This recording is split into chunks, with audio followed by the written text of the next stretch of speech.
The history of the blog is actually pretty recent, only dating back to about 1994.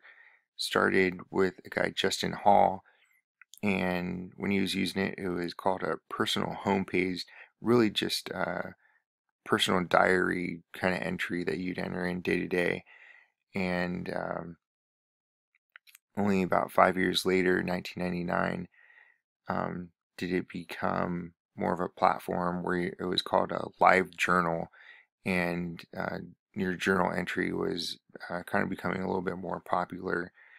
And in about 1999, same year, starts to hit the mainstream. But back then, we're only looking at about 23 blogs to start, and only in 2006, not that long, we hit about 50 million. So the growth that happened in between those years was pretty substantial. A lot of those beginning popular blogs were political, happening a lot around political campaigns. And we'll go back a little bit, 2001, we start hitting things um, like meta blogs.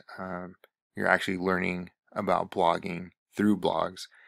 And in about 2003, you have the first audio blog. So this is when you start coming into things like podcasting. And only a year later do you have the first video blog, or a vlog. And this is actually a year before YouTube even came out.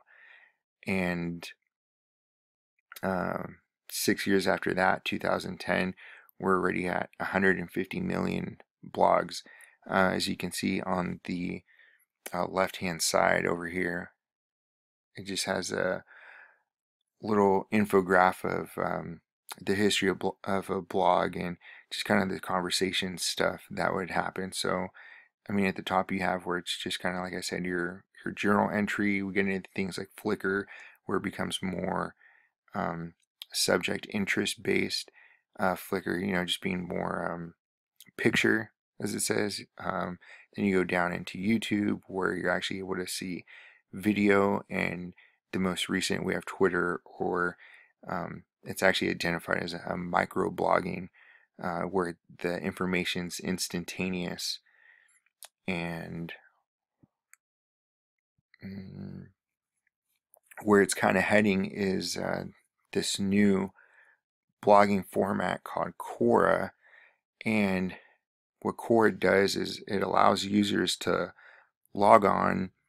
They're able to answer a subject specific question, and other users are kind of able to go on and answer that specific question. So it's kind of a mixture between Wikipedia and Twitter, but there's no limitation in the amount of characters. The only thing is, I would say, you'd probably have to fact check the answers that are being put in.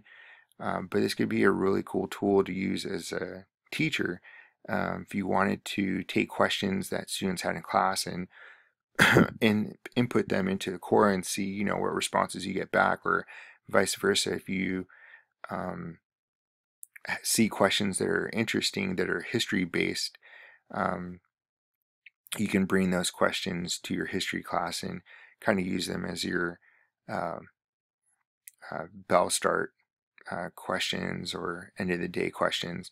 So that's kind of the format that it's heading towards, and it should be pretty interesting.